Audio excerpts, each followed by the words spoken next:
प्रिय भक्तों, अगर आप भी चाहते हैं कि आप शनि देव की कुदृष्टि से बचे रहें और आपको शनि देव की सिर्फ आशीर्वाद और असीम कृपा ही प्राप्त हो, तो आप इस महामंत्र का जाप अवश्य करें। इस मंत्र के नियमित 108 बार जाप करने से नकारात्मक ऊर्जा और बुरी शक्तियां समाप्त होती हैं। काला जादू, टोना टोटका और तंत्र बाधा, काला जादू, टोना टोटका और तंत्र बाधा का नाश होता है। व्यक्ति का तेज और आत्मविश्वास बढ़ता है और साथ ही शनि देव की कृपा से उसे अथाह धन की प्राप्ति होती है। इसलिए प्यारे भक्तों, आप इस महामंत्र का जाप अवश्य करें। जिस भी भक्त ने आज तक इस महामंत्र का जाप किया है, उसे सिर्फ शनि देव की असीम कृपा ही प्राप्त हुई है। इसलिए प्यारे भक्तों, आप इस महामंत्र का जाप अवश्य करें। यह मंत्र बहुत ही शक्तिशाली और प्रबल मंत्र है।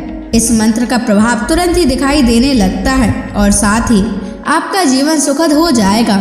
अगर आप शनि देव का आशीर्वाद प्राप्त करना चाहते हैं तो इस वीडियो को लाइक और चैनल को सब्सक्राइब जरूर कर दीजिए और कमेंट बॉक्स में जय शनि महाराज अवश्य लिख दीजिए। तो चलिए भक्तों, मंत्र का जाप करना प्रारंभ करते हैं। ओम ह्रीं सन शनैश्चराय सर्वदोष निवारणाय स्वाहा। ओम ह्रीं सन शनैश्चराय सर्वदोष निवारणाय स्वाहा।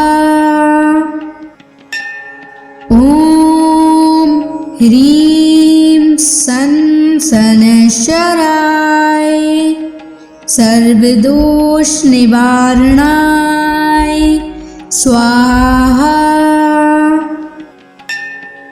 ओम ह्रीं सन शनैश्चराय सर्वदोष निवारणाय स्वाहा। ओम ह्रीं सन शनैश्चराय सर्वदोष निवारणाय स्वाहा। ओम ह्रीं सन शनैश्चराय सर्वदोष निवारणाय स्वाहा। ओम ह्रीं सन शनैश्चराय सर्वदोष निवारणाय स्वाहा। ओम ह्रीं सन शनैश्चराय सर्वदोष निवारणाय स्वाहा। ओम ह्रीं सन शनैश्चराय सर्वदोष निवारणाय स्वाहा। ओम ह्रीं सन शनैश्चराय सर्वदोष निवारणाय स्वाहा। ओम ह्रीं सन शनैश्चराय सर्वदोष निवारणाय स्वाहा। ओम ह्रीं सन शनैश्चराय सर्वदोष निवारणाय स्वाहा। ओम ह्रीं सन शनैश्चराय सर्वदोष निवारणाय स्वाहा। ओम ह्रीं सन शनैश्चराय सर्वदोष निवारणाय स्वाहा। ॐ ह्रीं सन् शनैश्चराय सर्वदोषनिवारणाय स्वाहा। ॐ ह्रीं सन् शनैश्चराय सर्वदोषनिवारणाय स्वाहा। ॐ ह्रीं सन् शनैश्चराय सर्वदोषनिवारणाय स्वाहा। ॐ ह्रीं सन् शनैश्चराय सर्वदोषनिवारणाय स्वाहा। ॐ ह्रीं सन् शनैश्चराय सर्वदोषनिवारणाय स्वाहा। ॐ ह्रीं सन् शनैश्चराय सर्वदोषनिवारणाय स्वाहा। ॐ ह्रीं सन् शनैश्चराय सर्वदोषनिवारणाय स्वाहा। ॐ ह्रीं सन् शनैश्चराय सर्वदोषनिवारणाय स्वाहा। ॐ ह्रीं सन् शनैश्चराय सर्वदोषनिवारणाय स्वाहा। ॐ ह्रीं सन् शनैश्चराय सर्वदोषनिवारणाय स्वाहा।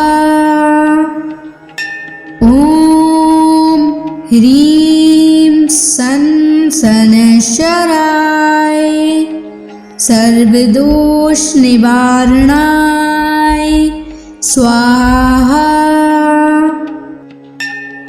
ॐ ह्रीं सन् शनैश्चराय सर्वदोषनिवारणाय स्वाहा।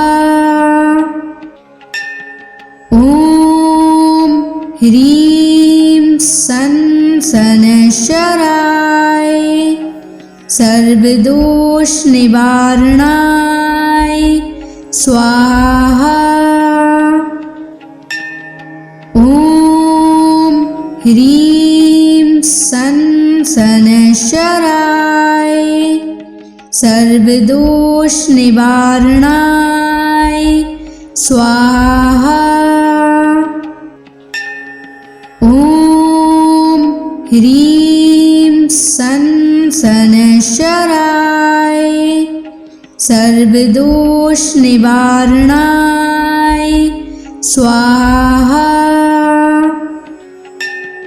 ॐ ह्रीं सन् शनैश्चराय सर्वदोषनिवारणाय स्वाहा। ॐ ह्रीं सन् शनैश्चराय सर्वदोषनिवारणाय स्वाहा। ॐ ह्रीं सन् शनैश्चराय सर्वदोषनिवारणाय स्वाहा। ॐ ह्रीं सन् सनशराय सर्वदोष निवारणाय स्वाहा। ॐ ह्रीं सनशराय सर्वदोष निवारणाय स्वाहा। ॐ ह्रीं सनशराय सर्वदोष निवारणाय स्वाहा। ॐ ह्रीं सनशराय सर्वदोष निवारणाय स्वाहा। ॐ ह्रीं सनशराय सर्वदोष निवारणाय स्वाहा। ॐ ह्रीं सनशराय सर्वदोष निवारणाय स्वाहा। ॐ ह्रीं सनशराय सर्वदोष निवारणाय स्वाहा। ॐ ह्रीं सनशराय सर्वदोष निवारणाय स्वाहा। ॐ ह्रीं सनशराय सर्वदोष निवारणाय स्वाहा। ॐ ह्रीं सनशराय सर्वदोष निवारणाय स्वाहा। ॐ ह्रीं सनशराय सर्वदोष निवारणाय स्वाहा। ॐ ह्रीं सनशराय सर्वदोष निवारणाय स्वाहा।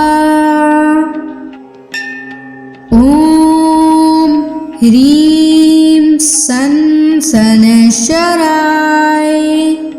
सर्वदोष निवारणाय स्वाहा। ॐ ह्रीं सनशराय सर्वदोष निवारणाय स्वाहा। ॐ ह्रीं सनशराय सर्वदोष निवारणाय स्वाहा। ॐ ह्रीं सनशराय सर्वदोष निवारणाय स्वाहा। ॐ ह्रीं सनशराय सर्वदोष निवारणाय स्वाहा। ॐ ह्रीं सनशराय सर्वदोष निवारणाय स्वाहा। ॐ ह्रीं सनशराय सर्वदोष निवारणाय स्वाहा। ह्रीं सन शनैश्चराय सर्वदोष निवारणाय स्वाहा। ॐ ह्रीं सन शनैश्चराय सर्वदोष निवारणाय स्वाहा। ॐ ह्रीं सन शनैश्चराय सर्वदोष निवारणाय स्वाहा। ॐ ह्रीं सन शनैश्चराय सर्वदोष निवारणाय स्वाहा। ॐ ह्रीं सन शनैश्चराय सर्वदोष निवारणाय स्वाहा। ॐ ह्रीं सन शनैश्चराय सर्वदोष निवारणाय स्वाहा। ॐ ह्रीं सन शनैश्चराय सर्वदोष निवारणाय स्वाहा। ॐ ह्रीं सन शनैश्चराय सर्वदोष निवारणाय स्वाहा। ॐ ह्रीं सन शनैश्चराय सर्वदोष निवारणाय स्वाहा। ॐ ह्रीं सन शनैश्चराय सर्वदोष निवारणाय स्वाहा। ॐ ह्रीं सन शनैश्चराय सर्वदोष निवारणाय स्वाहा। ॐ ह्रीं सन शनैश्चराय सर्वदोष निवारणाय स्वाहा। ॐ ह्रीं सन शनैश्चराय सर्वदोष निवारणाय स्वाहा। ॐ ह्रीं सन शनैश्चराय सर्वदोष निवारणाय स्वाहा। ॐ ह्रीं सन शनैश्चराय सर्वदोष निवारणाय स्वाहा। ॐ ह्रीं सन शनैश्चराय सर्वदोष निवारणाय स्वाहा। ॐ ह्रीं सन शनैश्चराय सर्वदोष निवारणाय स्वाहा। ॐ ह्रीं सन शनैश्चराय सर्वदोष निवारणाय स्वाहा। ॐ ह्रीं सन शनैश्चराय सर्वदोष निवारणाय स्वाहा। ॐ ह्रीं सन् शनैश्चराय सर्वदोषनिवारणाय स्वाहा। ॐ ह्रीं सन् शनैश्चराय सर्वदोषनिवारणाय स्वाहा। ॐ ह्रीं सन् शनैश्चराय सर्वदोषनिवारणाय स्वाहा। ॐ ह्रीं सन् शनैश्चराय सर्वदोषनिवारणाय स्वाहा।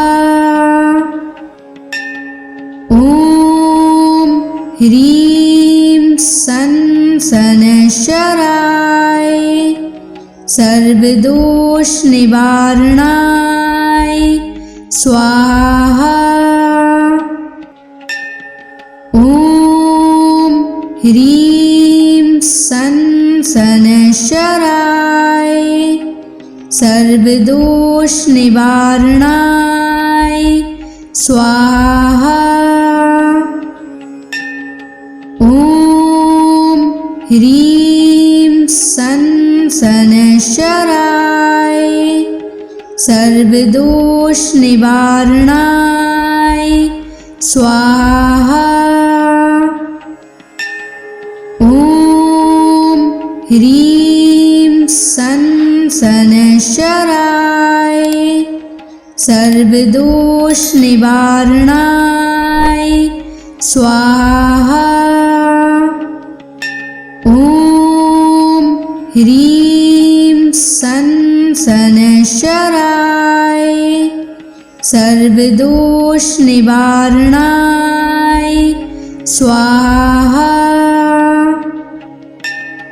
ॐ ह्रीं सन् शनैश्चराय सर्वदोषनिवारणाय स्वाहा। ॐ ह्रीं सन् शनैश्चराय सर्वदोषनिवारणाय स्वाहा। ॐ ह्रीं सन् शनैश्चराय सर्वदोषनिवारणाय स्वाहा। ॐ ह्रीं सन् शनैश्चराय सर्वदोषनिवारणाय स्वाहा। ॐ ह्रीं सन् शनैश्चराय सर्वदोषनिवारणाय स्वाहा। ॐ ह्रीं सन् शनैश्चराय सर्वदोषनिवारणाय स्वाहा। ॐ ह्रीं सन् शनैश्चराय सर्वदोषनिवारणाय स्वाहा। ॐ ह्रीं सन् शनैश्चराय सर्वदोषनिवारणाय स्वाहा। ॐ ह्रीं सन् शनैश्चराय सर्वदोषनिवारणाय स्वाहा। ॐ ह्रीं सन् शनैश्चराय सर्वदोष निवारणाय स्वाहा। ॐ ह्रीं सं शनैश्चराय सर्वदोष निवारणाय स्वाहा। ॐ ह्रीं सं शनैश्चराय सर्वदोष निवारणाय स्वाहा। ॐ ह्रीं सं शनैश्चराय सर्वदोष निवारणाय स्वाहा। ॐ ह्रीं सं शनैश्चराय सर्वदोष निवारणाय स्वाहा। ॐ ह्रीं सं शनैश्चराय सर्वदोष निवारणाय स्वाहा। ॐ ह्रीं सं शनैश्चराय सर्वदोष निवारणाय स्वाहा। ॐ ह्रीं सं शनैश्चराय सर्वदोष निवारणाय स्वाहा।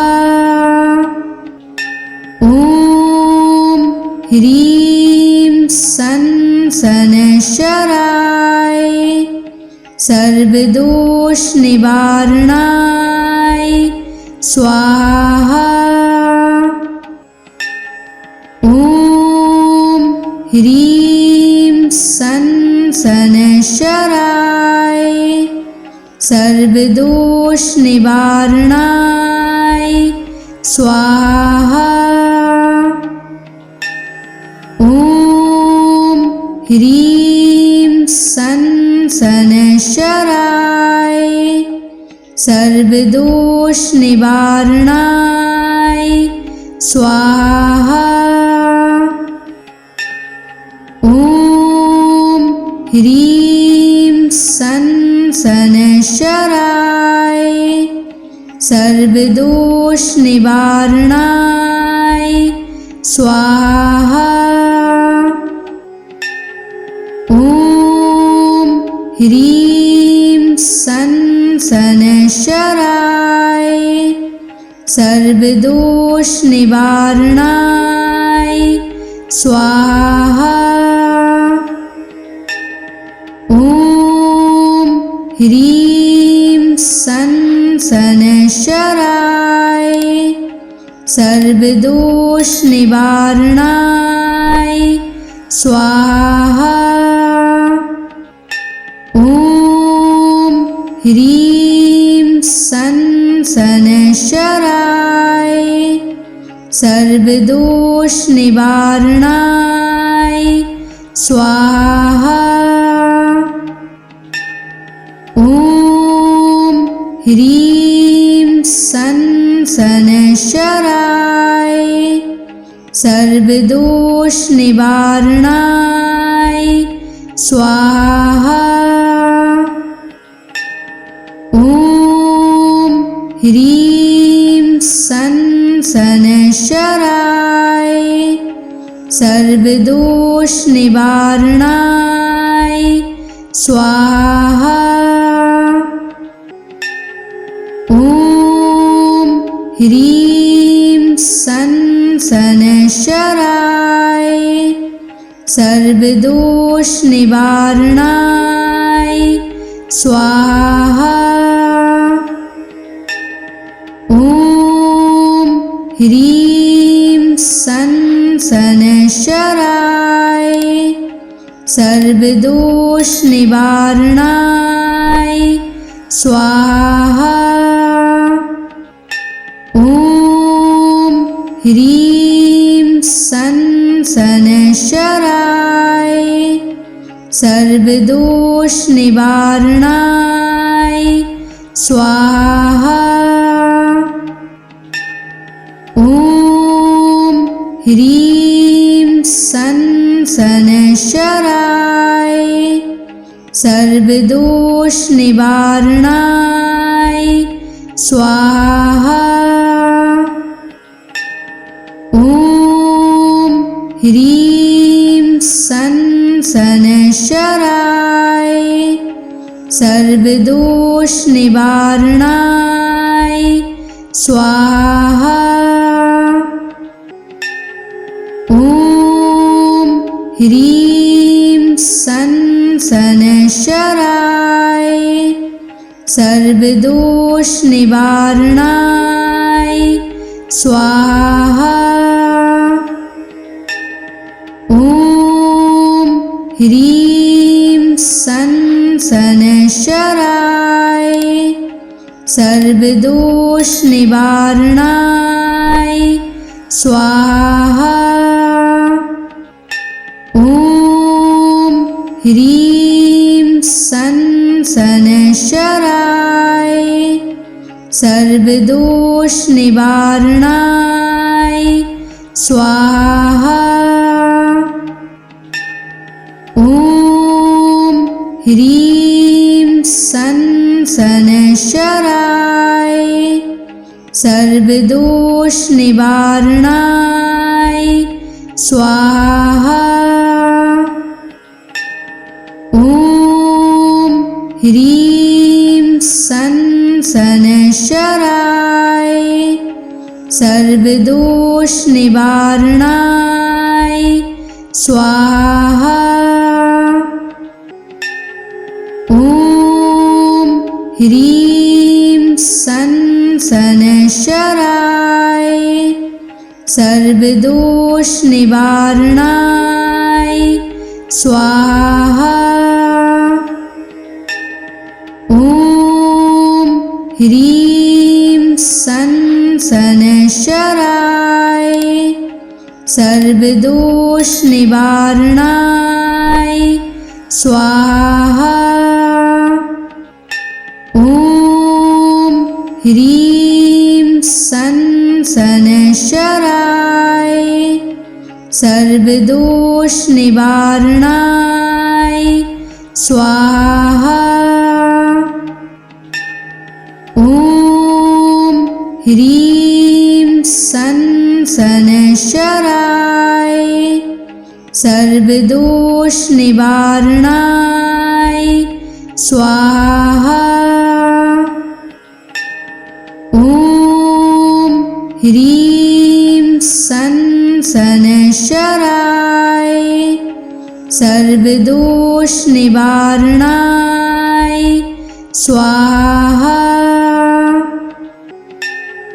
ॐ ह्रीं सन शनैश्चराय सर्वदोष निवारणाय स्वाहा।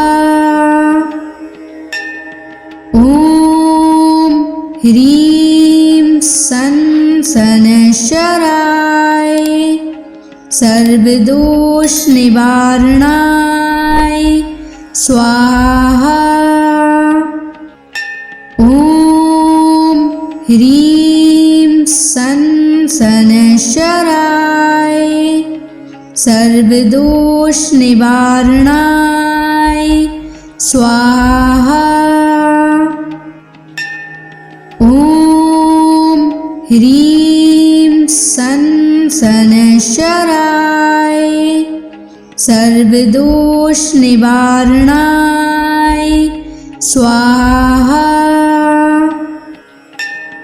ॐ ह्रीं सन शनैश्चराय सर्वदोष निवारणाय स्वाहा। ॐ ह्रीं सन शनैश्चराय सर्वदोष निवारणाय स्वाहा। ॐ ह्रीं सन् शनैश्चराय सर्वदोषनिवारणाय स्वाहा। ॐ ह्रीं सन् शनैश्चराय सर्वदोषनिवारणाय स्वाहा। ॐ ह्रीं सन् शनैश्चराय सर्वदोषनिवारणाय स्वाहा। ॐ ह्रीं सन् शनैश्चराय सर्वदोषनिवारणाय स्वाहा। ॐ ह्रीं सन् शनैश्चराय सर्वदोषनिवारणाय स्वाहा। ॐ ह्रीं सन् शनैश्चराय सर्वदोषनिवारणाय स्वाहा। ॐ ह्रीं सन् शनैश्चराय सर्वदोषनिवारणाय